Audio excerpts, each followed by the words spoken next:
నా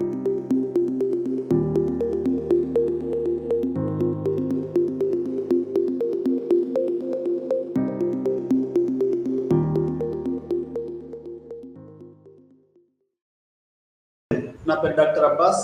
మనం ఈరోజు సోషియాలజీ ఆఫ్ రిలీజియన్లో మరో ముఖ్యమైనటువంటి టాపిక్ నేర్చుకుంటున్నాము. అదేంటంటే మతం యొక్క అధ్యయన విధానాలు. మనం గతంలో అసలు మతం అంటే ఏంటి, మతంలో అంటే దాని యొక్క అర్థం ఏంటి, మతం అనేది ఒక set of beliefs and practices అని నేర్చుకున్నాము. అదేవిధంగా మొరాలిటీ అనేది ఎట్లా టీచ్ చేస్తుందో మనం నేర్చుకున్నాము. మొరాలిటీ ఆ తర్వాత ఆ set of beliefs and practices ఒక్కొక్క మతంలో ఏ రకంగా ఉంటాయి, ఫిలాసఫీ ఆఫ్ రిలీజియన్కును సోషియాలజీ ఆఫ్ రిలీజియన్ గల తేడా ఏంటి, అదే రకంగా థియాలజీ గల తేడా ఏంటి అనేది మనము గత పాఠంలో తెలుసుకున్నాము. ఈ పాఠంలో మనం ఈరోజు ఏం తెలుసుకుందామంటే మతం యొక్క అధ్యయన విధానం. అంటే ఏదైనా ఒక సోషల్ ఫినామినాన్ని కానీ, లేకుంటే ఒక కాస్ట్ని కానీ, ఒక రిలీజియన్ని కానీ, ఒక జెండర్ని కానీ, ఒక ప్రాంతాన్ని కానీ చదవాలంటే దానికి చాలా రకాల అధ్యయన పద్ధతులు అనేటివి ఉంటాయి. అదే రకంగా మనం మతాన్ని గురించి అధ్యయనం చేయాలి అంటే దాని పుట్టుక గురించి తెలుసుకోవాలి, దాని ఏ విధంగా అభివృద్ధి చెందిందని తెలుసుకోవాలి, ఆ తర్వాత అది ఎట్లా ప్రభావం చూపించిందని తెలుసుకోవాలి అనేది. అంటే అది ఏ మతమైనా కానీ దానికి కొన్ని అధ్యయన పద్ధతులు అనేటివి ఉంటాయి. మనకు రీసెర్చ్ మెథడాలజీ అంటేనే అధ్యయన పద్ధతులు. అంటే ప్రతిదాన్ని కూడా మనం సైన్స్లో లాగా ఒక అధ్యయనం చేసే అవకాశం ఉంది. అట్లనే మతాన్ని కూడా మనము ఒక అధ్యయనం చేయవలసినటువంటి అవసరం ఉంది. అది ఏ రకంగా మనం అధ్యయనాలు చేయొచ్చు, మనం ఏ రకంగా మతాన్ని అర్థం చేసుకోవచ్చు, అంటే ఒక సైంటిఫిక్ అప్రోచ్తో ఎట్లా మనం మతాన్ని చదవచ్చు, అసలు మతం గురించి ఎవరెవరు ఏం మాట్లాడారు, అది మొదటి నుంచి ఆదిమకాలం నుంచి ఇప్పటి వరకు కూడా మతాల మీద చాలా చాలా పరిశోధనలు జరిగాయి. అసలు మతం అనేది మాట్లాడకుండా మతంకు, రాజ్యానికి, మతానికి, ప్రజలకి అనేది కొన్ని వేల సంవత్సరాల నుంచి ఆ సంఘర్షణ జరుగుతూనే ఉన్నది. మతం అనేది సమాజం మీద, సమాజం మతం మీద, మతము రాజ్యం మీద, రాజ్యం మతం మీద, సైంటిస్టులకి మతానికి, ఇట్లా మతం అనేది ఒక ప్రగాఢమైనటువంటి సమాజంలో ఒక ఇంపార్టెంట్ అయినటువంటి ఆస్పెక్ట్ అనేది కలిగి ఉంది. అయితే అది రాను ఏమవుతుంది అంటే మతము ఒక వెనుకకు రిసీడ్ అంటే ఏంటంటే మోడర్న్ ఇండస్ట్రియల్ సొసైటీ అనేది హేతువాదం మీద, సైంటిఫిక్ టెంపర్ మీద ఆధారపడి ఉన్నటువంటి ఆధునిక సమాజం వచ్చినప్పుడు ఈ మతం వెనక్కి వెళ్తుంది, శాస్త్ర సాంకేతిక ముందుకు సాగుతుంది అనేది, హేతువాదము ఇట్లాంటివన్నీ కూడా ముందుకు సాగుతున్నాయి అనేది మనం అర్థం చేసుకోవాలి. మరి ఇట్లాంటి పరిస్థితులలో అసలు మతం ఉంటుందా, ఇప్పుడు మతం మొత్తమే పోతుందా, దీన్ని ఎట్లా అర్థం చేసుకోవాలి అనేది కూడా ఇంకొక అంశం. అంటే రిలీజియన్ ఇన్ మోడర్న్ సొసైటీ ఎట్లా ఉంది అనేది అర్థం చేసుకోవడం ఇంకొక విధం. అయితే సైన్స్ చేసిన విధ్వంసం వల్ల మతం చేసిన విధ్వంసం వల్ల సైన్స్ వైపు మరుగుతున్నారు. ఈ రెండింటిని బ్యాలెన్స్ చేసే, ఒక సమన్వయం చేసే ఒక క్లాస్ లేకపోవడం అనేది మనకు భారతదేశంలో కానీ ప్రపంచవ్యాప్తంగా it's very one of the bad issue. హేతువాదాన్ని నమ్మడం, ఇంకో పక్క పూర్తిగా మ్యాజికల్ పవర్స్ని నమ్మడం, సూపర్ హ్యూమన్ బీయింగ్స్, న్యాచురల్స్ వీళ్ళందరినీ నమ్మడం అనేది మనం ఇంకో పక్క చూస్తూ ఉంటాం. అంటే ఈ రెండు సిద్ధాంతాలు మనకి ఇవి అవపడుతూ ఉన్నాయి. అంటే ఇట్లా మనకి ఈ మతాన్ని చదివే దాంట్లో మనం ఒక సైంటిఫిక్ టెంపర్ అంటూ ఉండాలి. మతం గురించి చాలామంది రాశారు. ఇప్పుడు మనకు వచ్చిన ఖురాను, బైబిలు, భగవద్గీతలు ఇవన్నీ కూడా దైవవాక్కులుగా చెప్తారు. అంటే సూపర్ న్యాచురల్ ఎలిమెంట్స్ అనేటివి న్యాచురల్ ఎలిమెంట్స్ చెప్తే వీళ్ళు రాశారు అనేది మనకు చెప్తున్నటువంటి ఆధారం.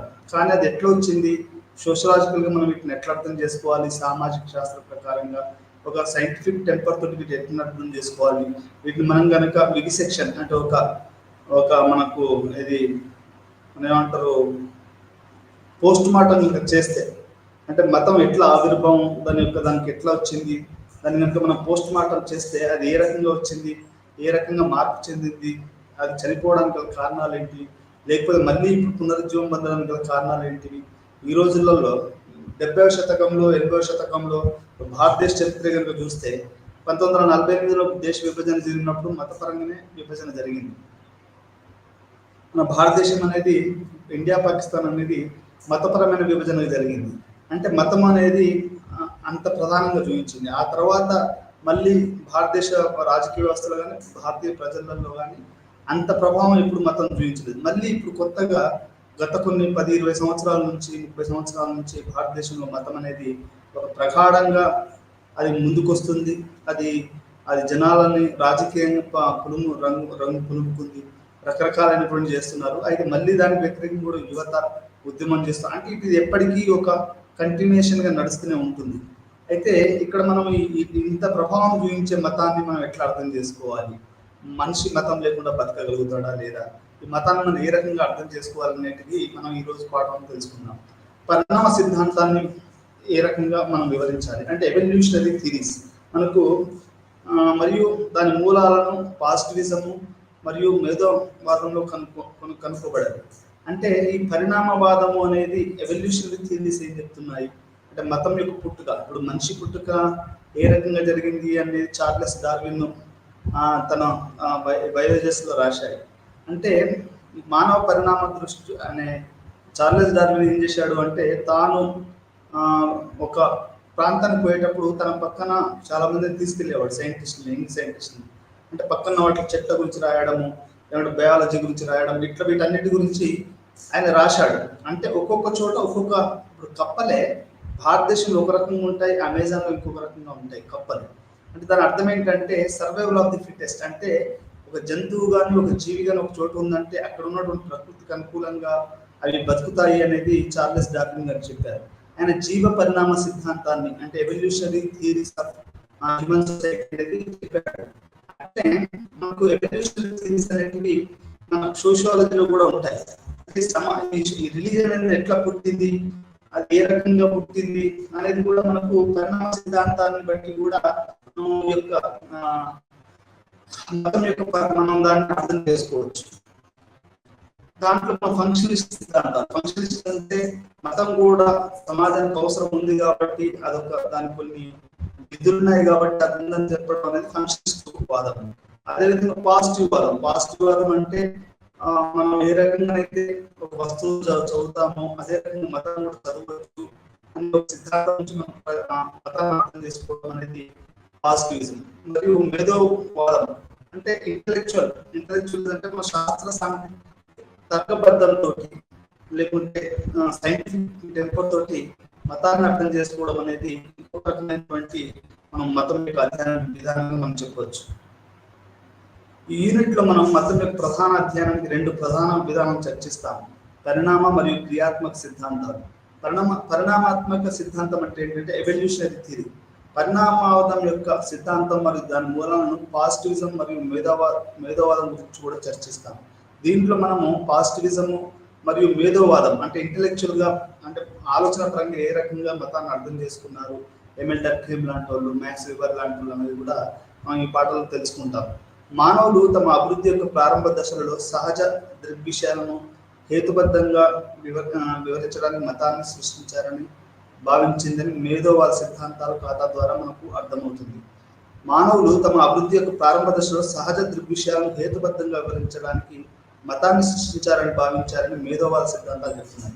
అంటే మొత్తం మనిషి అనేవాడు ఈ ప్రారంభ దశలో సహజ దృగ్విషయాలను హేతుబద్ధంగా వివరించడానికి, అంటే మనం ఒక సైంటిఫిక్ గా ఈ యొక్క సమాజాన్ని అర్థం చేసుకోవడానికి మతం వచ్చిందనేది ఈ ఇంటలెక్చువల్ హిస్టరీ అనేది చెప్తా ఉంది మనకి. పరిణామవాదం మరియు దాని మూలాలు. పరిణామవాదం అనేది సమాజాలు ప్రతి చోట ఉమ్మడి అభివృద్ధి నమూనాను కలిగి ఉంటాయని ఒక నమ్మకాన్ని సూచిస్తుంది. అంటే ఉమ్మడి అభివృద్ధి నమూనా అంటే పరిణామక్రమం ఏం చెప్తుందంటే లైఫ్ ఎమర్జ్ అనేది మొత్తం ప్రపంచవ్యాప్తంగా. ఇప్పుడు లైఫ్ అనేది ఆఫ్రికాలో కానీ అది జీవ పరిణామక్రమం ఆఫ్రికాలో అయినా కానీ, లేకపోతే యూరోప్లో అయినా కానీ, లేకపోతే ఇండియాలో అయినా కానీ, ఇప్పుడు బంగ్లాదేశ్ ఇంకెక్కడైనా కానీ అది ఒకే ఉమ్మడి నమూనాను కలిగి ఉంటుందనేది మనకు ఈ పరిణామవాదం తెలియజేస్తుంది. మనస్సు మరియు సమాజం నిరంతరం పెరుగుతున్న సంక్లిష్టత మరియు హేతుబద్ధత వైపు సరళ రేఖలో పరిగణిస్తున్నాయని కూడా ఇక్కడ అర్థం చేసుకోవచ్చు. అంటే సరళ రేఖ అంటే ఇప్పుడు ఇట్లా జీవపరిణామం అంటే ఒక సరళ రేఖ ఇట్లా ఏదైతే ఇట్లా రేఖ ఉందో అంటే ఒక స్టేజ్ బై స్టేజ్ ఇట్లా పోతుందనేది మనకి ఈ యొక్క పరిణామవాదం తెలియజేస్తుంది. ఇక్కడ అర్థం చేసుకోవచ్చు. ఈ రెక్టిలియన్ పురోగతి మూలం నుండి మానవ నాగరికత యొక్క ప్రస్తుత స్థితి వరకు నిర్దిష్ట దశలున్నాయని కూడా చెప్తుంది. అంటే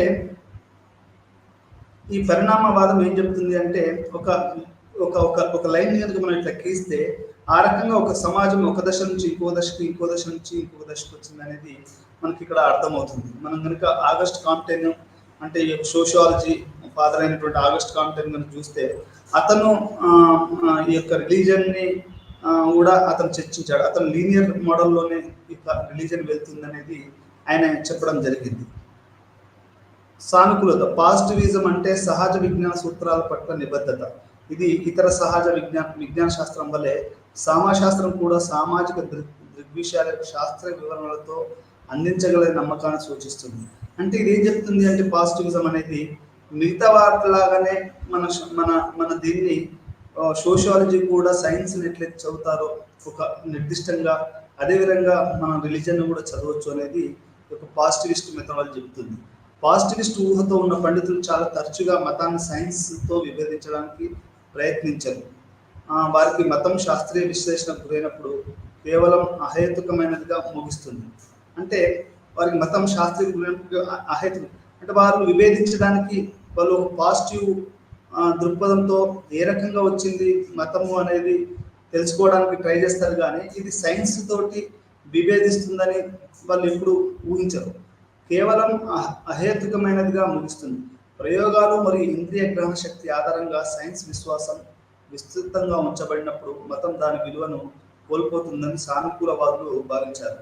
అంటే ఈ యొక్క పాజిటివ్స్లు ఏమంటారు అంటే ఎప్పుడైతే సైన్స్ ఈ మతం యొక్క విలువలని, ఇప్పుడు ఉదాహరణకి బైబిల్ ఏం చెప్తుంది అంటే భూమి గుండ్రంగా ఉందని చెప్తుంది, భూమి బల్లపరుపుగా ఉందని చెప్తుంది. అంటే దాని అర్థం ఏంటండి?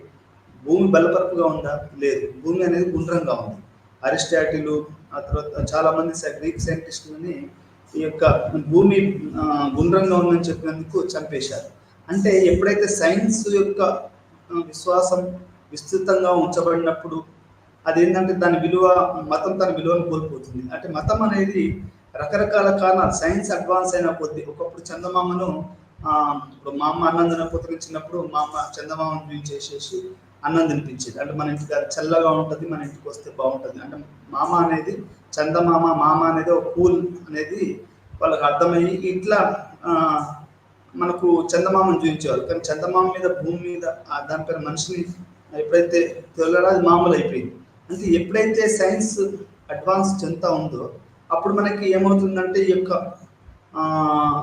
మతం యొక్క దానిపై ఉన్నటువంటి సానుకూలత అనేది తగ్గుతుంది అనేది మనం అర్థం చేసుకోవాలి. వేగవంతమైన పారిశ్రామికరణ ప్రభావంతో మతం దాని ప్రాబల్యాన్ని కోల్పోతుందని వారు వాదించారు.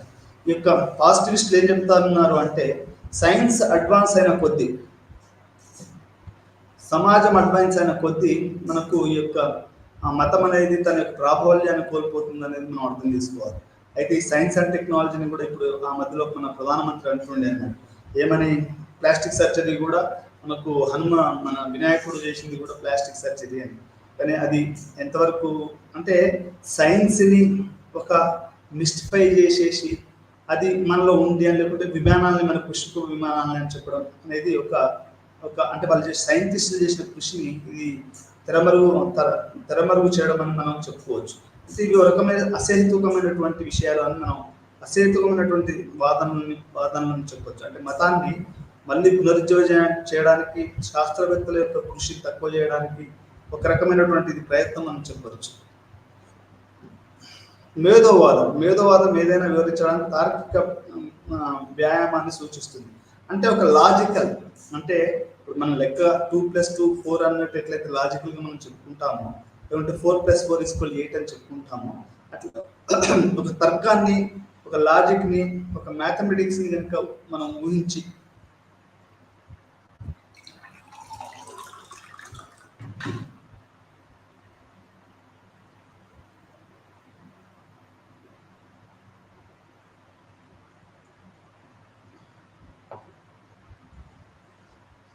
మనం కనుక ఈ యొక్క మేధోవాదం అంటే ఇంటెలెక్చువల్గా కనుక అర్థం చేసుకుంటే, అంటే తార్కికవాదంతో లాజిక్ తోటి దీన్ని అర్థం చేసుకుంటే అది ఒక హేతుబద్ధమైన ప్రతిస్పందన అని వాదిస్తారు. అంటే మనిషి ప్రకృతిని అర్థం చేసుకునే ఒక భాగంలో మనకి మతాలు పుట్టుకొచ్చాయనేది కూడా మనకు మేధోవాదులు చెప్తారు. ఇంటెలెక్చువల్ అండర్స్టాండింగ్ ఆఫ్ రిలీజన్ చెప్తుంది. వ్యక్తి యొక్క సహజ దృగ్విషయాలకు మేధోవాద ఊహ ఆధారంగా పరిణామవాదం మతం అనేది జ్ఞానానికి సంబంధించినది పేర్కొన్నారు. 19వ శతాబ్దపు మేధావులు మతం యొక్క భావోద్వేగ భాగాన్ని అనవసరంగా అదనంగా విస్మరించారు. అంటే ఈ యొక్క ఇంటలెక్చువల్స్ ఏంటంటే వీళ్ళ యొక్క భావోద్వేగాలు ఏదైతే ఒక మతానికి ఉంటాయో దాన్ని విస్మరించారని కూడా ఇక్కడ అర్థమవుతుంది.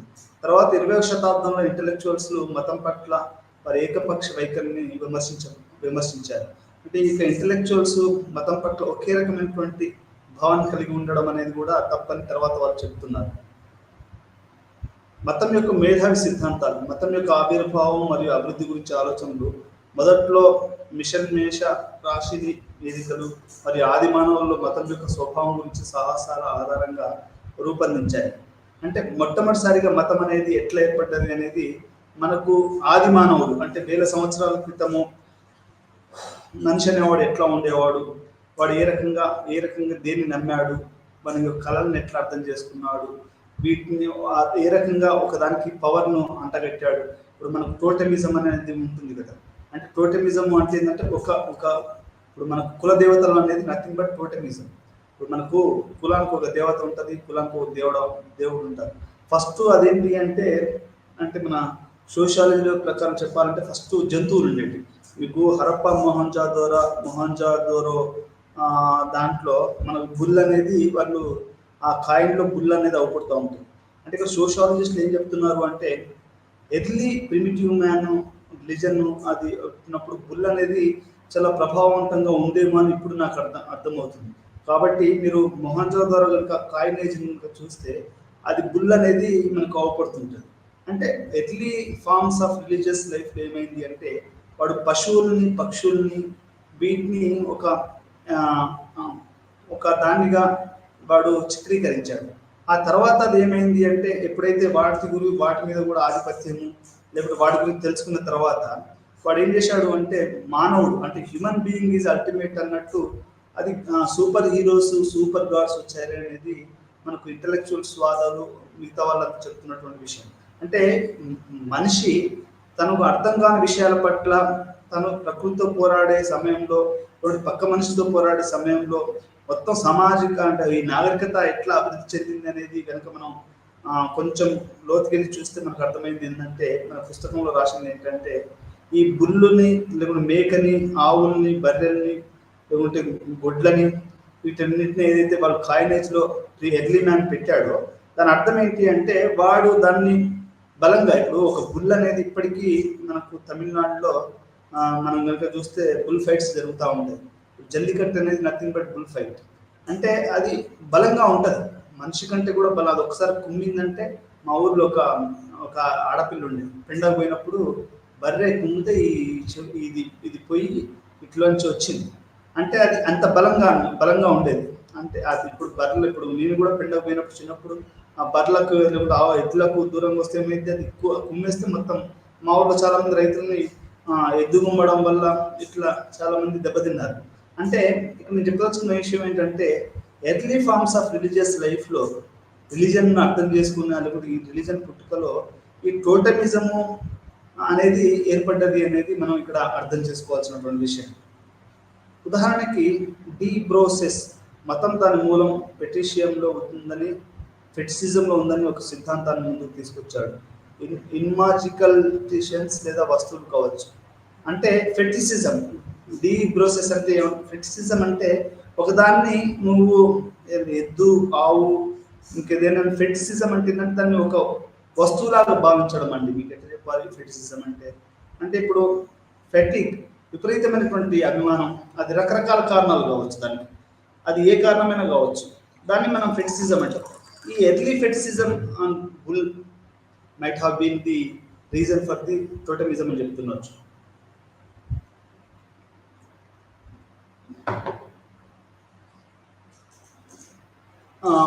సిద్ధాంతం ముందు తీసుకొచ్చారు. పశ్చిమ ఆఫ్రికాలోని తీర ప్రాంత నీగ్రో ట్రైబ్లు వస్తువులను మరియు జంతువులను ఆధారిస్తారని పోర్చుగీస్ వెల్లడించారు. అంటే ఇప్పుడు ఆదిమ ఆఫ్రికన్స్ లేకుంటే మనకు పోర్చుగీస్ వాళ్ళు వీళ్ళందరూ కూడా ఎందుకు ఈ యొక్క జంతువుల్ని పూజించారు అంటే ఆ రోజులలో ఇప్పుడు జంతువులు ఏంటంటే ఉదాహరణకి సింహాన్ని మీరు చంపాలనుకోండి, ఈరోజు బుల్లెట్ పట్టుకొని చంపుతాం.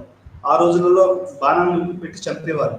అయితే అది ఎంతైనా కానీ అది బాణం గురి తప్పితే మాత్రం మనిషి పోయినట్టే కదా. అంటే ఇట్లనే బుల్లెట్ గురి తప్పినా కానీ సింహం అది ఏదైనా వచ్చి మనం చంపేస్తుంది. కానీ నా టెక్నిక్స్ ఆఫ్ బాంబ్ వేయొచ్చు, ఇంకేది చేయొచ్చు. అంటే మనం ఆ కమ్యూనిటీస్ మీద, అంటే ఒక జంతువుల మీద మనిషి అనేవాడు ఒక రకంగా ఉన్నత దాన్ని వాడు చేశాడు. కానీ మొదట్లో ఎర్లీ ఫార్మేషన్ ఆఫ్ దాంట్లో ఏంటంటే ఒక ఫెటిసిజం ఉండేది. ఫెటిసిజం అంటే దాని పట్ల ఒక విపరీతమైన ఆరాధన భావన ఉండేది. ఆ రకంగా ఆఫ్రికాలోని తీర ప్రాంత నీగ్రో ట్రైబ్లు, ఆ తర్వాత పోర్చుగీస్ వాళ్ళు ఈ యొక్క వీటిని ఆరాధించారనేది మనకు డీ బ్రాస్ అనే అతను చెప్తా ఉన్నాడు. ది నేచర్ మిత్కుల్ అంటే German school, Indo European school వాళ్ళకి సంబంధించిన పురాతన దేవుళ్ళు సహజ దృగ్విషయం, న్యాచురల్ ఫినామినా యొక్క చారిత్రక వ్యక్తిత్వం అని ఇది నిర్ధారించింది. జర్మన్ శాస్త్రవేత్త అయినటువంటి మ్యాక్స్ మిల్లర్ దీనికి ప్రధాన ప్రతిపాదకుడు. గొప్ప సహజ వస్తువులు ప్రజలకు అనంతమైన అనుభూతిని ఇస్తాయని ఆయన అభిప్రాయపడ్డారు. అదే సమయంలో ఈ వస్తువులు అనంతానికి సూచనగా పనిచేస్తాయి. ది నేచర్ అంటే నేచర్ అనేది అంటే మనిషికును నేచర్కి తేడా ఏంటి అని అంటే ఇక్కడ మనం అర్థం చేసుకోవాల్సింది ఏంటంటే, the theory of infinite theory ఏం చెప్తుంది అంటే, మనం సముద్రాన్ని చూసాం అనుకోండి, అంటే ఉదాహరణకి సముద్రాన్ని చూసినప్పుడు ఏంటంటే అనంతంగా అవ్వకూడదు. లేకుండా మనము చెట్లని మనం కనుక బయట మనం మంచం వేసుకొని పడుకున్నాం అనుకోండి, మీరు తోక చుక్కలను లెక్క పెట్టుకుంటా మొదలు పెట్టారనుకోండి, మనకు ఎన్నో మనకు ఆ లెక్క పెట్టుకుంటే మనం నిద్రపోతూ ఉంటాం. అంటే అనంతమైనటువంటి గెలాక్సీ ఉంది, అనంతమైనటువంటి నీళ్ళ ప్రభావం ఉంది, అనంతమైనటువంటి చెట్లు చేమలు జీవరాశులు ఉన్నాయి. ఈ అనంతమైనటువంటి విషయాలే అంటే ది న్యాచురల్ అనేది ఏ రకంగా దాన్ని కొలవడానికి అనేది అనంతాలుగా అంటే విచ్ ఇస్ నాట్ ఇన్ఫినైట్ వస్తువుల్ని అతను మనిషి అనేవాడు ఆరాధించడం మొదలుపెట్టాడు అనేది జర్మన్ శాస్త్రవేత్త మ్యాక్స్ మిల్లర్ అనే అతను ప్రధానంగా ప్రతిపాదించాడు. ఇతను లింగ్విస్ట్ అన్నట్టు. ఏదైతే మనకు అర్థం కానిది ఒక అనంతమైనది ఉందో, అది అనంతమైన శక్తి కావచ్చు, అనంతమైన సంఖ్య కావచ్చు, ఇవన్నీ ఏదైనా కావచ్చు. ఒక అనంతమైన సంఖ్యని, ఒక అనంతమైనటువంటి దాన్ని మనిషి ఇప్పటికీ చంద్రుడు, ఆకాశాలు వీటిని ఇప్పటికీ ప్రజలు కొలుస్తూనే ఉంటారు. ఇంకా ఇప్పటికి సూర్యుడిని అంటే ఒక అనంతమైనటువంటి శక్తి ఉందనే ఇక్కడ అర్థం. దాని అర్థమైన అనంతమైన ప్రకృతి ఉందని.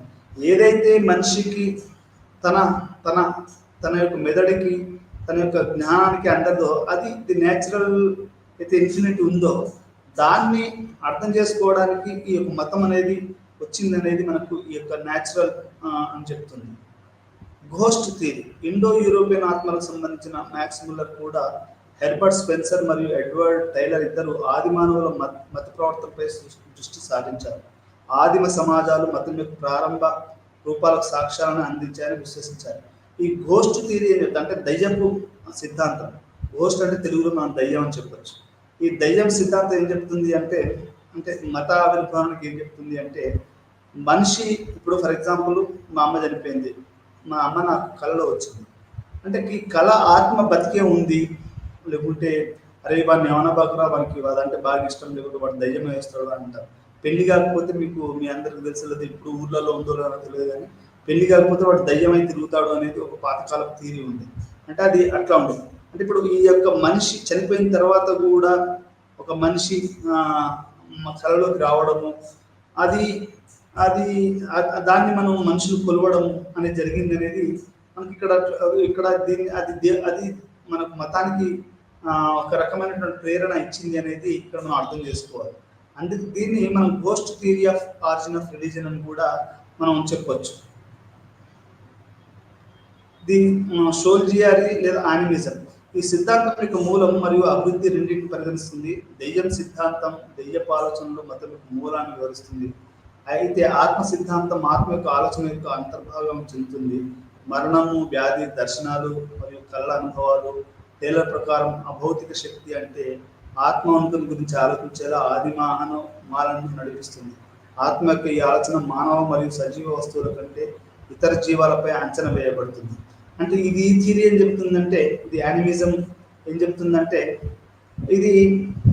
ఇది ఆత్మ ఉంటుందంటే ఇది ఎట్లా వస్తుంది అంటే వ్యాధి, ఇప్పుడు కొంతమంది పుష్టి వ్యాధి వస్తుందండి, చచ్చిపోతూ ఉంటారు. లేకుంటే డెత్ అనేది వెరీ వెరీ చాలా మంది బర్త్డే సెలబ్రేట్ చేసుకుంటారు, కానీ డెత్ డేని ఎవడు తర్వాత పెద్ద పెద్దలకే డెత్ డేని సెలబ్రేట్ చేస్తారు. అంటే డెత్ అనేది ఇస్ వెరీ క్రూయల్ రియాలిటీ అండి. అంటే మన క్యాపిటలిజం ఏం చేస్తుంది అంటే లైఫ్ అనే దాన్ని ఎక్కువ సెలబ్రేట్ చేసేసి, అంటే ఇప్పుడు ఎక్కువ సెలబ్రేట్ చేయడం లైఫ్ని బర్త్డేలు అని అదని ఆ డే మ్యారేజ్ డే అని మీరు వాట్సాప్లలో 10th క్లాస్ వాట్సాప్లని ఈ వాట్సాప్ ఆ వాట్సాప్ చూస్తే మీకు ఎక్కువ మ్యారేజ్ డేలు బర్త్డేలు అంటే మీకు లైఫ్ ఈజ్ ఎ సెలబ్రేషన్ అన్నట్టు ఒక కొత్త తెలుస్తుంది. కానీ మరణం అనేది బుద్ధుడు కూడా చెప్పాడు, death is one of the important aspect which turned the Buddha into philosophy అని చెప్పుకోవచ్చు. అంటే మరణాలు, వ్యాధులు, ఒకరికి ఒళ్ళంతా బొల్లు ఉంటుంది, ఇంకొకరికి ఒళ్ళంతా ఇంకేదో ప్రాబ్లమ్స్ ఉంటుంది, కుష్టి వ్యాధులు ఉండొచ్చు, శరీరానికి ఒళ్ళంతా బొల్లు ఉంది, వ్యాధి, ఇవన్నీ అంటే రకరకాలైనటువంటి ఉన్నాయి. ఇది ఏమవుతుంది అంటే ఇది యానిమిజం, దీని వెనకాల ఒక అభౌతిక శక్తి ఉంది అని నమ్మడము.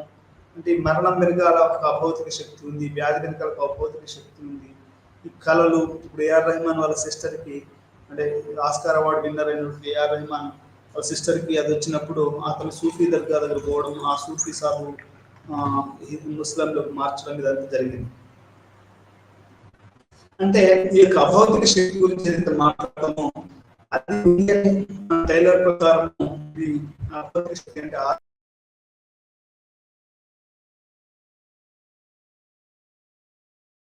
ఈ దర్శనాలు, కళలు, అనుభవాలు ఇవన్నీ కూడా ఒక అభౌతిక శక్తి. అంటే మన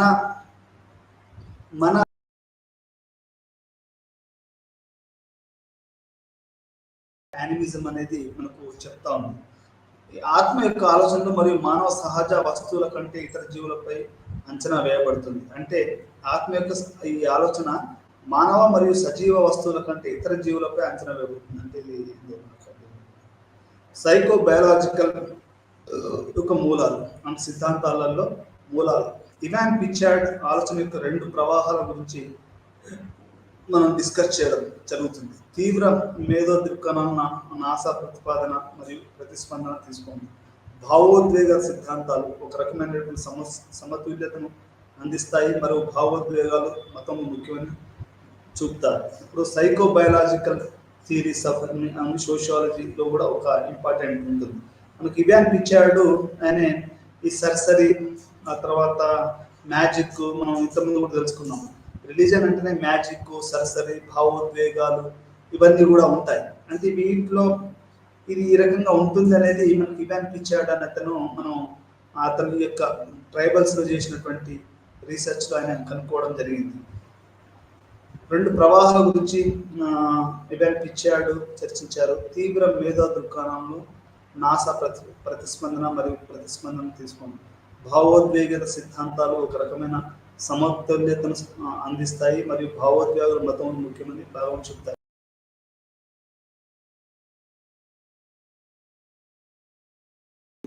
క్రిస్టియన్స్లలో కుష్టి వ్యాధి వస్తే జీసస్ తగ్గించాడు కథలు కూడా ఉంటాయి. జీసస్ ఆయన నడుస్తూ ఉంటే ఎవరికి ఒక ప్రాబ్లం వస్తే ఆయన ముట్టుకొని ఆ వ్యాధంతా పోయినట్టు, బుద్ధి వాళ్ళ కళ్ళు వచ్చినట్టు. ఈ తీవ్ర భావోద్వేగాలు ఏవైతే ఉన్నాయో అవి మతం, ఈ సైకలాజికల్గా ఇవి మతానికి దారి తీసి ఉంటాయి అనేది మనకు ఇవాన్ పిచార్డ్ చేస్తున్నటువంటి ఒక ఆలోచన అన్నట్టు. మీరు చూడండి, చాలా మంది సత్యసాయిబాబా ఉన్నాడు, షిరిడి సాయిబాబా, ఆయనకు చాలా రకమైనటువంటి భావోద్వేగాలు గురవుతారు. ఎందుకు అంటే ఆయన చేసినటువంటి కొన్ని మిరాకిల్స్, అంటే తీవ్రమైనటువంటి వాళ్ళు చేసినటువంటి ఈ యొక్క మిరాకిల్స్, అంటే ఏదైతే వాళ్ళు చేసినటువంటి వాటిని ఏమంటారు, మనకు తెలుగులో ఏమంటారు అంటే మిరాకిల్స్ని, అంటే వాళ్ళు చేసినటువంటి కొన్ని విషయాలు అది తీవ్రమైన భావోద్వేగాలకు దారితీస్తాయి. అట్లే అంటే మ్యాజిక్, లేకపోతే ఇవన్నీ కూడా ఉంటాయి, సూపర్ న్యాచురల్ ఎలిమెంట్స్ అనేవి ఇలా ఉంటాయి అనేది ఇవాన్ పిచార్డ్ అనే అతను తన యొక్క psycho biological theory, psychological theories of రిలీజన్లో ఇవాన్ పిచార్డ్ చెప్తాడు. మతపరమైన భావాలు మరియు థ్రిల్. ఆర్హెచ్ లోవి ఇండియన్ అధ్యయనం ఆధారంగా తన ఆలోచనల్లో ఆది మానవులకు మతం అనేది భావానికి సంబంధించిన విషయంగా భావించాడు. ఇది సెన్స్ ఆఫ్ ఎక్స్ట్రాడినరీతో గుర్తించబడింది. A sense of the extraordinary అంటే ఏదైతే ఫినిట్ కాదో ఇన్ఫినిట్ అవుతుందో దాన్ని సెన్స్ ఆఫ్ ఎక్స్ట్రాడినరీగా మనం గుర్తించవచ్చు. మిస్టీరియస్ లేదా అతీంద్రియ, మిస్టీరియస్ లేదా అతీంద్రియ అంటే విచ్ ఈస్ నాట్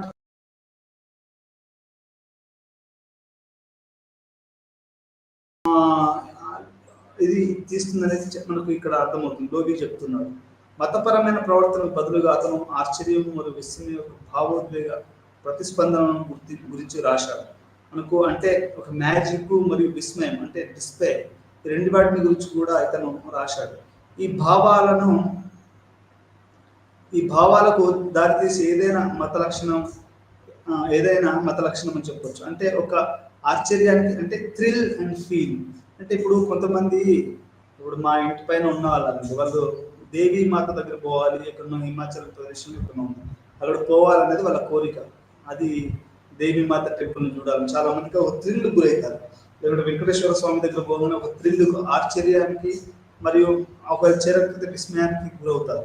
అంటే ఇదేదైతే థ్రిల్ ఏదైతే ఉందో ఆ థ్రిల్ అనేది మత లక్షణం అనేది ఇది ఇంద్రజాలము భావోద్వేగాలతో ముడిపడి ఉంటే దాన్ని మతం అని పిలుస్తారు అని ఈయన చెప్పారు. అంటే ఈ భావోద్వేగాలు ఎందుకు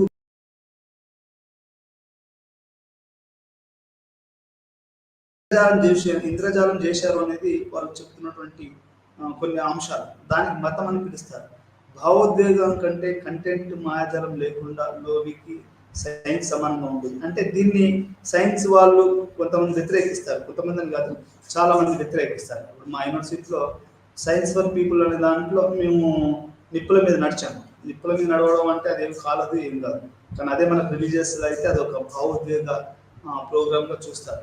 సరే, ఏది ఏమైనా కానీ మనకి లోబి అనే అతను ఏం చెప్తున్నాడు అంటే ఈ మతపరమైన భావాలు మరియు థ్రిల్ అనేది ఇది ఈ రకంగా ఉంటుంది అనేది ఆయన చెప్పాడు. అపరాధ భావాలు అంటే రిలీజియన్ ఇంకొక ప్రధానమైన కారణం ఏంటంటే ఇప్పుడు అది కాన్సెప్ట్ ఆఫ్ సిన్ ఏదైతే ఉందో, అసలు క్రిస్టియన్స్ మానవ జన్మనే మనం పాపాత్మం, మన పుట్టికే పాపం, అయ్యా నేను పాపిని, నా పుట్టికే పాపంతో కూడుకున్నాను అని మనకు క్రిస్టియానిటీ చెప్తుంది. అంటే మానవ జన్మ ఇది సిన్, అంటే ఇంక్లూడింగ్ మన పైథాగరస్ కనుక తెలిస్తే మనం సిన్గా పుట్టాము. మనలో ఉన్నటువంటి ఒక ఆత్మ అనేది పోయట్రీ మ్యూజిక్ అనేది మన శరీరంలోకి వచ్చిన ఆత్మని అది రిలీజ్ చేస్తుందని చెప్పాడు. నాకు సరిగ్గా చెప్పరావట్లేదు తెలుగులో. అయితే music and poetry liberates the soul of human beings అని మనకు పైథాగరస్ చెప్తాడు. సరే, అది పక్కన పెట్టండి. అపరాధ భావాలు అంటే ది ఫీలింగ్ ఆఫ్ గిల్ట్. ఇప్పుడు ఒక్కొక్కరికి ఒక్కొక్క ఫీలింగ్ ఆఫ్ గిల్ట్ ఉంటుందండి. అదేంటంటే ఒకడేమో ఇచ్చేస్తే గిల్ట్, డబ్బులు ఎక్కువ సంపాదిస్తే, ఇప్పుడు నాలాంటి ఉన్నాడు అనుకోండి, నేను ఏ రకంగా ఇస్తాను, ఆ అపరాధ భావం ఎట్లా అనిపిస్తుంది అంటే వేరే వాళ్ళకంటే కూడా మనం ఎక్కువ డబ్బులు సంపాదించడం అనేది నేను గిల్ట్గా ఫీల్ అవుతాను. అది ఇంకొకరు ఫీల్ కావచ్చు, ఇంత ఏజ్ వచ్చిన తర్వాత ఇంకా డబ్బుల గురించి నువ్వు ఏంటా ఇంకా బిచ్చమెత్తుకుంటూ బతుకుతున్నావు అని ఇంకోటి అంటారు. అంటే ఈ అపరాధ భావం అనేది కూడా ఇది ఒక మతం నుంచి వచ్చిందని చెప్పుకోవచ్చు. అంటే ఆదిమ ప్రజల్లో ఆలోచన ప్రక్రియ గురించి రాస్తూ వారి సత్యాన్ని తెలుసుకునే మార్గంలో బలమైన భావోద్వేగ అవసరాలను కలిగి ఉన్నారని చెప్పారు. అంటే when we want to know the truth, ఈ ట్రూత్లో ఈ యొక్క ఏదైతే గిల్ట్ భావన ఉందో అది చాలా పెద్దమైనటువంటి ఇప్పుడు పాపం చేశాడు వాడు అందుకని చచ్చాడు, ఎవడు వీడు ఇది చేశాడు అందుకని ఇట్లా అయింది, వాళ్ళు ఏం పాపం చేశారో మనకేం తెలుసు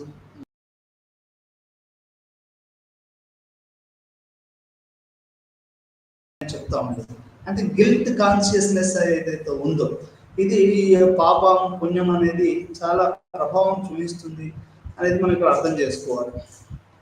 తమ ఆలోచనలో ఎలాంటి వైరుధ్యాలను చూడలేకపోతున్నారు. వారు ఏం చూడాలనుకుంటున్నారో అప్పుడు వారు చూస్తారు. అంటే ఈ రకంగా ఈ యొక్క గిల్ట్ అనేది ఇది ప్లేస్ ఎన్ ఇంపార్టెంట్ రోల్. ఇప్పుడు గిల్ట్ అనేది కూడా ఎప్పటికి మా పరిస్థితుల దృష్టిలో మారుతూ ఉంటుందండి.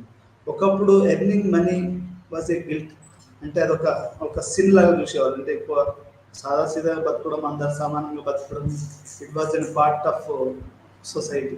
But now money earning is not a value, but it's an kind of virtue అయిపోయింది. అన్నప్పుడు ఏమైందంటే నువ్వు డబ్బులు ఎట్లయినా సంపాదించు, దెర్ ఇస్ నో గిల్ట్. ఇప్పుడు ఇన్ని స్కామ్లు చేసినటువంటి ప్రధానమంత్రి ఇంకా ఏదో గొప్పలు చేస్తున్నారని, గత ప్రభుత్వాలు గత ప్రధానులు కూడా ఎంతో స్కామ్లకు ఒక అలవలంగా తయారైపోయి వాళ్ళు ఇంకా ఏదో గ్రేట్గా చెప్పుకోవడం అనేది ఎంత హాస్యాస్పదమో మనం అర్థం చేసుకోవచ్చు. అంటే ఈ రకంగా మనకి ఏమర్థం అవుతుందంటే ఈ గిల్ట్ అనే కాన్సెప్ట్ అనేది ఈ రిలీజియన్ దాంట్లో చాలా ఎక్కువ అండి. ఇప్పుడు గిల్ట్ అనేది అది ఎట్లా చెప్పాలి, మంచి ఉదాహరణ ఎట్లా అని చెప్పవచ్చు అంటే వ్యభిచారమే తీసుకున్నాం అనుకోండి. వ్యభిచారం ఇప్పుడు చాలా మంది మర్డర్లు ఎందుకు అవుతుంటాయి అంటే సిటీలలో, అంటే వాళ్ళ భార్య వీనితోటి, వీని భార్య వానితోటి, మీకు ఇంటర్నెట్లో, యూట్యూబ్లో, క్రైమ్ స్టోరీస్లలో, లేకుంటే సీరియల్స్లలో వీని పక్కింటి భార్య వానితోటి, ఇంకా ఇట్లా నేను ఎన్నో కవితలు రాశాను. అంటే తప్పు ఒప్పు, ఈ గిల్ట్, డబ్బుల విషయంలో గిల్ట్, ఇది ఇప్పుడు అన్యాయం చేయడం, ఒక రావాల్సిన జాబ్ ఇంకోటి కొట్టడం, ఇట్లాంటి ఏదైతే గిల్ట్ కాన్షియస్నెస్ ఉందో ఇది కూడా, ఇది అపరాధ భావాలు కూడా, ఇది తీవ్రమైన భావోద్వేగాలు కలిగి ఉంటారనేది మనం ఇక్కడ అర్థం చేసుకోవాలి. సరే, ఇవన్నీ సైకలాజికల్ సిద్ధాంతాలు. అసలు ఫంక్షనలిస్ట్ సిద్ధాంతం మనం ఏం చెప్తుందంటే, ఫంక్షనలిస్ట్ సిద్ధాంతం ఏం చెప్తుందంటే బేసిక్గా అసలు ఫంక్షనలిస్ట్ సిద్ధాంతం అంటే ఏంటో మీకు ఒక 2 నిమిషాలు చెప్తాను. అంటే మనం మొదట్లో సైకలాజికల్ అంటే theories of religion, origin of religion తెలుసుకున్నాం. అంతకుముందు ఎవల్యూషనరీ థియరీస్ ఆఫ్ రిలీజన్ తెలుసుకున్నాం, చార్లెస్ డార్విన్, ఇవన్నీ వీటన్నిటి పార్సన్స్, వీళ్ళందరి గురించి. ప్రస్తుతానికి ఏం తెలుసుకుంటామంటే మనము the functionalist theories of religion origin అనేది తెలుసుకుంటాం. అసలు ఈ సిద్ధాంతం దీన్ని ఇది ఒక సిద్ధాంతం ద్వారా ఎట్లా అర్థం చేసుకోవచ్చు అంటే, ఈ ఫంక్షనలిస్ట్ సిద్ధాంతం ఏం చెప్తుంది అంటే ఒక మాటలో చెప్పాలంటే మొత్తం సమాజాన్ని మన బాడీతో కంపేర్ చేస్తుంది. ఇప్పుడు నాకు చెయ్యి ఉంది, చెయ్యి పని చేస్తుంది, కన్ను పని చేస్తుంది. అలా కన్ను చెయ్యి లేకుండా ఉండలేదు, చెయ్యి కన్ను లేకుండా ఉండలేదు, లేకుంటే ముక్కు నోరు లేకుండా ఉండలేదు, నోరు చెవి లేకుండా ఉండదు. అంటే ఇవన్నీ కూడా ఇంటర్ కనెక్టెడ్, ఇంటర్ డిపెండెంట్. ఇదంతా కలిపితేనే ఒక మానవ శరీర అభివృద్ధి అంటే. అట్లే రిలీజన్ కూడా ఇది పార్ట్. ఇప్పుడు వాడు ఎట్లయితే ఎకానమీ ఉంది, వాడు కట్టెలు అమ్ముకుని బతాడు ఒక ఆది మానవుడు, అట్లా మన కళల గురించి మతం వచ్చింది. ఇప్పుడు వాడు అర్థం కాని విషయాలు, ఇన్ఫినిట్ విషయాల పట్ల మనకి మతం వచ్చింది. ఇది మనం అర్థం చేసుకోవాల్సిన విషయం. Everything which is infinite become a religion, and which when infinite become a finite, ఈ become a knowledgeable thing, it become a normal అని మనం ఒక రకంగా నేను చెప్తున్నాను.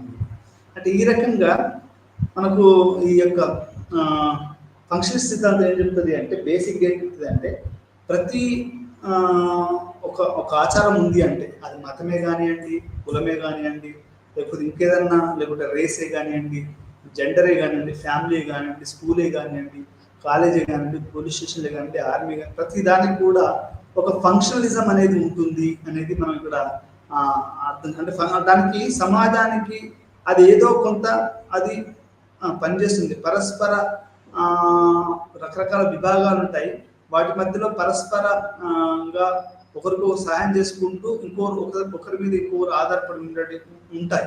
మతం కులం మీద కులము, ఇంకో దాని మీద ప్రాంతం మీద ప్రాంతము, సహజ వనరుల మీద సహజం, స్కూళ్ళు విజ్ఞానం మీద విజ్ఞానము, లేకపోతే విజ్ఞానం ఇంకొక దాని మీద, ఇట్లా అన్నీ కూడా మన బాడీలో ఎన్ని పార్ట్స్ ఉన్నాయో మనకి తెలియదు ఇప్పుడు. ఎందుకంటే కొన్ని లెక్క పెట్టుకుంటూ పోతే కొన్ని లక్షల పార్ట్లు ఉంటాయి. కాలేయము, గుండె, దమనులు, సిరలు, ఆ తర్వాత నరాలు, కళ్ళు, చెవులు, ముక్కు, నేరు, ఎంటికలు, గోటి వేళ్ళు, లేకుంటే రక్త ప్రసరణ, ఆ తర్వాత మనకు ఉండేటువంటి మర్మయావాలు, లేకుంటే ఆడవాళ్ళకైతే స్తనాలు, ఇట్లా రకరకాలుగా స్తనాలు అనేది పాలివ్వడానికి వాడు కూడా ఒక కవి చెప్పాడు, అవి మర్మాంగాలు కాదురా, పిల్లలకు పాలిచ్చే అవయాలు అని చెప్పాడు. అంటే ఇట్లా అంటే దానికి ఒక ఫంక్షన్ ఉందని చెప్పాడు. దాన్ని నువ్వు రొమాంటిసైజ్ చేసేసి ఏదో చేయడం కాదురా బాబు, అక్కడ దానికి ఒక ఫంక్షన్ ఉంది, నువ్వు పిల్లలు పుట్టినప్పుడు పాలివ్వడానికి అనేది ఒకటి చెప్పారు. అంటే ఇక్కడ ఫంక్షన్ సిద్ధాంతం ఏం చెప్తుంది అంటే, ప్రతి బాడీలో ఉన్న ప్రతి దానికి, ఇప్పుడు నెయిల్స్ ఉన్నాయనుకోండి, దానికి కూడా ఒక ఫంక్షన్ ఉందని చెప్తారు. అంటే అది సాఫ్ట్గా ఉన్నటువంటి దాన్ని అది కాపాడుతుంది కాబట్టి దానికి ఒక కట్టు ఉంది. ఇప్పుడు ఎంటికలు వస్తూ ఉంటాయి, దానికి ఒక ఫంక్షన్ ఉంటుంది. మనకు ఎంటికలు తలపైన ఉంటాయి, అది మనకు హీట్ని, మనం కొబ్బరిని పెట్టుకుంటే మనకు హీట్ తగ్గుతూ ఉంటుంది. ఎందుకంటే అది అక్కడ మెదడుని చల్లబరుస్తూ ఉంటుంది. అది చాలా సెన్సిటివ్ పార్ట్ కాబట్టి ఆ సెన్సిటివ్ పార్ట్ చుట్టూ ఇది ఒక మనకు ఇదేమని చెప్పొచ్చు, మనకు హెల్మెట్ అని చెప్పొచ్చు.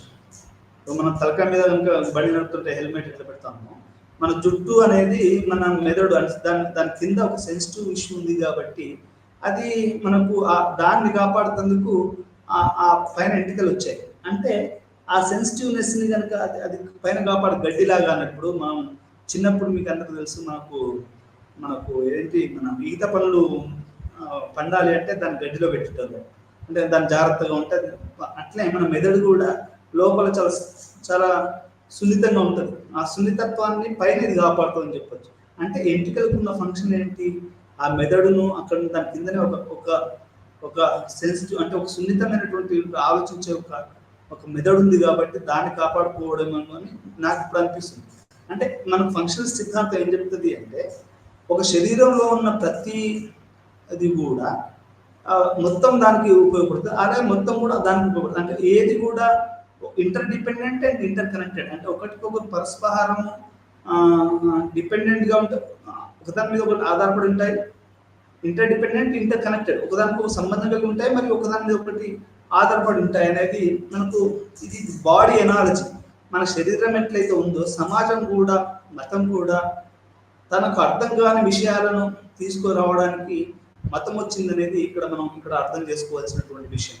అంటే ఫంక్షనలిస్టులు ఈ రకంగా మనకి ఈ రకంగా ఈ సమాజాన్ని నియంత్రించే సాధారణ చట్టాల కోసం వారి అన్వేషణలో పూర్వ పండితులు మానవ సమాజాల చారిత్రాత్మక అభివృద్ధిని ఊహాజనితంగా నిర్మించడానికి ప్రయత్నించారు. ఫంక్షనలిస్టులు మరోవైపు సమకాలీన సమాజాల పనితీరును అర్థం చేసుకోవడానికి ప్రయత్నించారు. అంటే మనకు పాతకాలంలో మానవ సమాజాన్ని నియంత్రించే సాధారణ చట్టాల కోసం వారి అన్వేషణలో పూర్వ పండితులు మానవ సమాజ చారిత్రక అభివృద్ధిని ఊహాజనితంగా నిర్మించడానికి ప్రయత్నించారు. ఈ ఫంక్షనలిస్ట్ అంటే పండితులు, ఇప్పుడు కౌటిల్యుడు ఉన్నాడు, ఇప్పుడు మను ఉన్నాడు, వాడు సమాజాన్ని కంట్రోల్ చేయడానికి బాపనోళ్ళు తక్కువ కులాల వాళ్ళతోటి, తక్కువ కులాల అంటే బాపన మగవాళ్ళు తక్కువ కులాల స్త్రీలతో సంభోగిస్తే, లైంగిక సంబంధాలు పెట్టుకుంటే వాళ్ళకి పెద్ద శిక్ష ఉండదు, కొన్ని కొరడా దెబ్బతో పెంచవచ్చు. కానీ ఒక దళితుడు, ఒక శూద్రుడు, ఒక బ్రాహ్మణ స్త్రీతోటి లైంగిక సంబంధం పెట్టుకుంటే దానికి శిరఛేదనం ఇట్లాంటివన్నీ మనుధర్మ శాస్త్రం రాశాడు. అంటే సాధారణ చట్టాల కోసం ఒక మతం వచ్చి ఉంటుంది. అంటే అది లీగల్ రేషనల్ అథారిటీ మీద కాదు, అంటే మతం కూడా ఒక చట్టం అన్నట్టు. చట్టాల కోసము ఈ యొక్క మత చట్టాలు అని చెప్తారు కదా, ఇప్పుడు మనకు ఫత్వా అంటారు, అది ఒక చట్టం అన్నట్టు. అంటే మతం అనేది ఇప్పుడు భగవద్గీత, ఖురాను, బైబిలు ఇవన్నీ కూడా ఒక రకమైనటువంటి సమాజాన్ని నియంత్రించే సాధారణ చట్టాలే. ఈ చట్టాలు అనేది మానవ సమాజాన్ని అది పూర్వ పండితులు చేశారు. అయితే ఈ ఆధునిక సమాజం, ఇప్పుడు మోడర్న్ స్టేట్ అనేది హేతుబద్ధత మీద ఆధారపడినది. Modernity by definition is reason అండి. అంటే ప్రతి మనిషికి సేమ్ అవసరాలు, అవకాశాలు ఉంటాయి.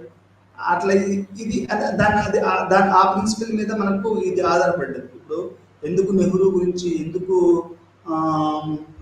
కొంతమంది గురించి మనం మాట్లాడుకుంటాం, ఎందుకంటే దే ఆర్ మోడర్న్. వాళ్ళు జైల్లోకి వెళ్ళారు, గాంధీ, నెహ్రూ వీళ్ళని జైలుకి వెళ్ళి దేశానికి స్వతంత్రం తీసుకొచ్చి మనం అంతా స్వేచ్ఛ స్వతంత్రం అని చెప్పుకున్నారు. అంటే ఈ సమాజాన్ని నియంత్రించే సాధారణ చట్టాల కోసం ఈ మతం ఏర్పడ్డది అనేది ఇక్కడ మనం అర్థం చేసుకోవాలి. చారిత్రక అభివృద్ధిని ఊహాజనితంగా నిర్మించడానికి ప్రయత్నించారు ఫంక్షనలిస్టులు. మరోవైపు సమకాలీన సమాజ పనితీరును అర్థం చేసుకోవడానికి ప్రయత్నించారు. అంటే వాళ్ళు ఒక పక్క అంటే పూర్వకాల వాళ్ళేమో మతాన్ని ఒక సాధారణ చట్టాల కోసం ఉపయోగపడితే, ఈ ఫంక్షనలిజం ఎంఎన్ శ్రీనివాస్ కానివ్వండి, లేకపోతే మనకు టాల్కాట్ పర్సన్ కానివ్వండి, ఇంకెవరైనా కానివ్వండి, ఈ యొక్క ఆధునిక సమకాలీన సమాజాలలో ఈ యొక్క మతం అనేది ఏ రకంగా పనికొస్తుంది, తన ఎమోషనల్ ట్రామాని కంట్రోల్ చేయడానికి చెప్తా ఉండే. ఇప్పుడు మా అమ్మ ఊరికి అంటుండే, పిహెచ్డీ చేస్తా ఉండే, ఏరైనా పిహెచ్డీ కాకపోవడానికి నువ్వు నమాజ్ పోకపోవడం కారణం అని. అంటే ఏదో ఎమోషనల్ ఒక రకమైనటువంటి అది ఒక ఎమోషనల్ నువ్వు అది ఫుల్ఫిల్ చేయట్లేదు, అన్ని ఉద్యమాలు చేస్తున్నావు, అది చేస్తున్నావు, but what about your religion, you are unable to control your emotion అనే ఒక రకంగా అది అంటే అది ఆ ఫంక్షన్ నువ్వు నిర్వర్తించలేదు, ఆ ఫంక్షన్ నిర్వర్తించకపోవడం వల్ల నువ్వు వెనుకబడిపోతున్నావు అని ఆమె చెప్తా ఉండేది. సమాజ క్రమ పద్ధతిలో ఎలా ఉంది అనేది వారి మదిలో మొదటి ప్రశ్న. సమాజ క్రమ పద్ధతిలో ఎలా ఉండేది అనేది వారి మదిలో మొదటి ప్రశ్న. అంటే ఈ రకంగా ఫంక్షన్ సిద్ధాంతాలు ఏం చెప్తున్నాయంటే, సమాజము అనేది ఒక బాడీ లాగా, ఆ బాడీకి ఒకటి inter dependent and inter connected లాగా ఉన్నాయనేది, రిలీజన్ కూడా అది ఆ రకంగా ఉంటుంది అనేది మనకు చెప్తా ఉంది. ఈ రకంగా మనం ఈ యూనిట్లో మతం యొక్క పరిణామాత్మక మరియు కార్యాచరణ సిద్ధాంతాలను చర్చించాం. అంటే ఇది ఎవల్యూషనరీ థియరీస్. అంటే మనకు ఎవరు చార్లెస్ డార్విన్ దగ్గర నుంచి మొదలు పెట్టుకుంటే ఆ తర్వాత అది ఏ రకంగా ఆగస్ట్ కాంటే కాంటే ఇవన్నీ ఎట్లా వాళ్ళు ఈ సిద్ధాంతాలను తీసుకొచ్చారు, ఆ తర్వాత ఏమైంది అనేది మనం ఇక్కడ పరిణామాత్మక అంటే ఒక లీనియర్ స్టేజ్లో ఎట్లా అది డెవలప్ అయింది. మానవాళి కూడా మొత్తం ఒకేసారి ఒకే చోట్లో తన యొక్క మానవ పరిణామ అభివృద్ధి చెందుతుంది అనేది పరిణామాత్మక సిద్ధాంతం. చార్లెస్ డార్విన్ కానివ్వండి, లేకుంటే పాజిటివిస్టులు కానీ లేకుంటే ఇంటలెక్చువల్స్ కానివ్వండి, వీళ్ళంతా కూడా డిస్కషన్ చేశారు. పరిణామవాద సిద్ధాంతం మరియు దాని మూలాలను పాజిటివిజం మరియు మేధోవాదం గురించి చర్చించారు. దాంతోపాటుగా పాజిటివిజం అంటే ఏంటంటే ఏ రకంగానైతే ఒక మన సమాజాన్ని సైన్స్లో మనం ఎట్లా చదువుతామో అదే రకంగా ఆ యొక్క సమాజాన్ని రిలీజన్ని చర్చించవచ్చు అనేది కూడా మనం తెలుసుకున్నాం. మేధోవాదం గురించి కూడా మనం ఈ యొక్క ఇంటలెక్చువల్ అండర్స్టాండింగ్ అంటే ఘోస్ట్ థియరీ అంటే చనిపోయిన ఆత్మలు, ఇప్పుడు మనకు అర్థం కాని విషయాలు, రోగాలు, మరణము, ఇవన్నీ కూడా మనిషిని భయకంపితులు చేసే విషయాలు అన్నట్టు. అంటే ఇప్పుడు భయకంపితులు నిజంగానే భయకంపితులు చేస్తాయి. ఈ యొక్క fear of losing somebody, fear of all this is a ghost theory అని మనం చెప్పుకోవచ్చు. ఇప్పుడు మనకు అమ్మనో నాన్ననో ఎవరైనా చనిపోయారు అనుకోండి, ఇప్పుడు మనకి ఎంత భయానకమైనటువంటి పీడ వస్తుంది అంటే అది ఘోస్ట్ థియరీ అని మనం చెప్పచ్చు. అంటే అట్లాంటి భయానకమైనటువంటి విషయాలు మనిషిని ఇవి మతానికి ఆవిర్భావానికి దారితీసిందని అని మనం చెప్పొచ్చు. అంటే ఇప్పుడు మీకు అన్ని కోల్పోయిన వాళ్ళు కానీ, ఇప్పుడు ఇంకేదైనా నక్సలైట్లను చేస్తారు, లేకపోతే పూర్తిగా మతవాదులను అవుతారు. వాళ్ళు మధ్యతరంగా చదువుకోకుండా ఉండి తల్లిదండ్రులు కోల్పోయి భూమి లేక ఇంకేదైనా జరిగింది అనుకోండి, ఎవరైనా చీటింగ్ చేశారనుకోండి, వాడు అన్నింటినీ భరించలేక వాడు ఏదో రకంగా అదైపోతారు. అంటే ఈ రకంగా మనకు అర్థం చేసుకోవాల్సిన విషయం ఏంటంటే ఇది ఈ యొక్క మన మతం యొక్క ఆవిర్భావానికి ఈ యొక్క ఘోష్ సిద్ధాంతం అనేది అది అట్లా రావచ్చు అనేది మనకు ఒక సిద్ధాంతం చెప్తుంది. అదే రకంగా ఆత్మలు అంటే మనకు చనిపోయిన వాళ్ళు మన కళలలో అవపడడం, ఇవన్నీ కూడా రోగాలు, మరణాలు, ఇవన్నీ కూడా యానిమిజం, యానిమిజం అనేది ఆత్మల గురించి చెప్తుంది. టోటమిజం అంటే ఒక సింబల్ చేసేసి ఈరోజు కులపరమైనటువంటి మతపరమైనటువంటి మనకు ఇస్లాం అనగానే ఇట్లా ఒక క్రాస్ పెట్టి దాంట్లో ఒక స్టార్ పెడతారు. హిందూ మతం ఓం అని, క్రిస్టియానిటీ సిలువ అని, ఇవైతే టోటమిజం ఉందో అంటే అది ఆ రకంగా డెవలప్ అయింది అనేది మనకు ఇక్కడ మనం అర్థం చేసుకోవాల్సినటువంటి విషయం. చివరిగా మతం యొక్క క్రియాత్మక సిద్ధాంతాలు చర్చించబడ్డాయి. క్రియాత్మక అంటే అది గ్రౌండ్ లెవెల్లో ఏ రకంగా పనిచేస్తుంది, అది ఏ రకంగా ఉంటుంది అంటే ప్రస్తుతం 20వ శతాబ్దంలో సైన్స్ డెవలప్మెంట్ తర్వాత అది ఏమైంది అనేది కూడా మనము చర్చించాము. అంటే సైన్స్ అభివృద్ధి చెందిన కొద్ది ఏమవుతుంది అంటే మనకి ఒక మతం యొక్క ప్రభావం అవన్నీ తగ్గుతూ ఉంటాయి. పరిణామ సిద్ధాంతం వల్ల మతానికి సంబంధించిన క్రియాత్మక విధానాలు అనేక విభిన్న సిద్ధాంతాలు ఉన్నాయి. ఇప్పుడు ఉదాహరణకి సూఫిజం అనేది ఒక ఎగ్జాంపుల్ చెప్తున్నాను. అంటే మతం అనేది ఎట్లా అర్థం చేసుకోవాలని చెప్తుంటే సూఫిజం, ఇప్పుడు ఇస్లాం అనేది కొన్ని సెంచరీస్ నుంచి మొదలైంది. అది రకరకాలుగా అభివృద్ధి చెందుతూ ఒక్కొక్క ఏరియాలో ఒక్కొక్క రకంగా డెవలప్ అయింది. ఆ లోకల్ పరిస్థితులని బట్టి అక్కడ ఉన్నటువంటి దాని గురించి ఆ యొక్క మతం అనేది మారుతూ ఉంటుంది. ఇప్పుడు అట్లే మనకు అజ్మీర్ దర్గా షరీఫ్ కానీ, నిజాముద్దీన్ దర్గా షరీఫ్ కానీ, దేశంలో ఉన్నటువంటి ఎన్నో దర్గాలు అక్కడ ఉన్నటువంటి లోకల్ వాటికి అవి ప్రభావం చెంది అట్లా డెవలప్ అయినటువంటి ఇస్లాం లోకల్గా డెవలప్ అయినటువంటి విషయం అని మనం చెప్పుకోవాల్సిన అవసరం ఉంది. అంటే ఇట్లా క్రిస్టియానిటీ కూడా ఇండియాకు వచ్చినప్పుడు అది మేరీ మాత ఉత్సవాలని ఆంధ్రాలో జరుగుతుంది. కొబ్బరికాయలు కొట్టడము, కుంకుమాలు, ఇవన్నీ కూడా జరుగుతూ ఉంటాయి. అంటే అది ఏమైందంటే రీజనలైజ్ అయింది, లోకలైజ్ అయింది, అకల్చరైజేషన్ అయింది, ఇట్లా రకరకాలుగా జరుగుతుంది మనకు. అందుకే ఈ రకంగా మనకు పరిణామం అనేది చెందుతూ ఉంటుంది. అదే అనేక రకమైనటువంటి విభిన్నమైనటువంటి సిద్ధాంతాలు, అంటే దీన్ని మతాన్ని అర్థం చేసుకునేటువంటి విభిన్నమైన సిద్ధాంతాన్ని మనం ఈ యొక్క పాఠంలో తెలుసుకోవడం జరిగింది. దీంట్లో యానిమిజం, టోటమిజం, ఆ తర్వాత అన్నిటికంటే ముఖ్యంగా ఏంటంటే అంటే దీంట్లో నేను అనుకున్నది ఏంటంటే దీంట్లో కవర్గానే ఒక విషయం ఏంటంటే మార్క్సిస్ట్ సిద్ధాంతం కూడా ఉంటుంది. అంటే విధానం అనేది కూడా ఉంది. మార్క్సిజం ఎట్లా అర్థం చేసుకుంటుంది సమాజాన్ని, లేకపోతే ఈ యొక్క మత ఆవిర్భాన్ని అని చెప్తే మనం గతార్కిక భౌతికవాదము, చారిత్రాత్మక భౌతికవాదం చూస్తే గతార్కిక భౌతికవాదం ఏం చెప్తుంది, మనిషి తనకు తాను అర్థం చేసుకునే ప్రక్రియలో, మనిషి ప్రకృతిని అర్థం చేసుకునే ప్రక్రియలో మొట్టమొదటిసారిగా ఈ మతాలు అనేవి ఆరంభించాయని మనం చెప్పొచ్చు. అంటే తనకు అర్థం కాని దృగ్విషయాలను వాడు దేవుడుగాను, ఆ తర్వాత అంటే the the dialectical relationship between the human being and to the human being and to the nature. అంటే ఏదైతే సంఘర్షణాత్మకమైనటువంటి ఒక మనిషికి ప్రకృతి, ఫస్ట్ మనిషి కంటే కూడా మనిషికి ప్రకృతికి మధ్యన ఎక్కువ పోరాటం జరిగింది. మనం అంటే ఎందుకు మీరు చాలా మొన్నటి వరకు 60s ఇండియాలో అయితే నా చిన్నప్పుడు నేను విన్నది ఏంటంటే, చిన్న పిల్లలు ఉన్నప్పుడు నేను విన్నది ఏంటంటే, మా ఊళ్ళో ఒక లేడీకి ఒకరిద్దరు ముగ్గురు తప్ప జాకెట్ చాలా మందికి ఉండకపోయింది ఆడవాళ్ళకి. అంటే ఈ రకంగా అది నేను చెప్పాల్సిన విషయం ఏంటంటే, ఇట్లా ఇది ఒక రకంగా ప్రకృతి మీద ఆధారపడి ఎందుకు చెప్పాను ఎగ్జాంపుల్ అంటే, గ్రామీణ ప్రజలు ప్రకృతి మీద ఎక్కువ ఆధారపడతారు. ప్రకృతితోటే ఎక్కువగా వాళ్ళు యుద్ధం చేస్తారు, ఆ తర్వాత మనిషి మీద చేస్తారు. ఈ సిటీలలో ఏంటంటే ఎక్కువ మనిషి మీద ఎక్కువగా యుద్ధాలు చేస్తారు. కానీ గ్రామీణులు, గిరిజనులు ఎక్కువగా వాళ్ళు వ్యవసాయం వీటి మీద ఆధారపడతారు కాబట్టి దాని మీద ఆధారపడతారు. అంటే మనిషి తాను ఆవిష్కరించే దశలో మనిషి పోరాటం జరిగింది, మనిషితో ప్రకృతితో పోరాటం జరిగింది. ఈ సంఘర్షణ ఫలితంగానే మనిషి ఈ రోజు ఇట్లా అభివృద్ధి చెందాడు. అంటే ఈ సంఘర్షణలో భాగంగానే మనకు మతం పుట్టిందని మనం ఇప్పుడు ఫంక్షనిస్ట్ సిద్ధాంతం ఎట్లయితే చెప్పుకున్నామో, అంటే మానవ పరిణామం. ఇప్పుడు ఎవరన్నారు శ్రీశ్రీ, నాకు గుర్తులేదు, ఏ జాతి చరిత్ర చూసిన ఏమున్నది గర్వకారణం, నరజాతి చరిత్ర మొత్తం పరపీడన పరాయణతోనని ఆయన చెప్పడం జరిగింది. లేకుంటే మనకు దాశరథి రంగాచార్య రాసినటువంటి దాశరథి రాసిన పాటలో ఈ మానవ రూపం కోసం జరిగిన పరిణామాలు అని మనకు ఆయన రాశాడు. దరిద్రము, ఆకలి లేని జీవితాలు.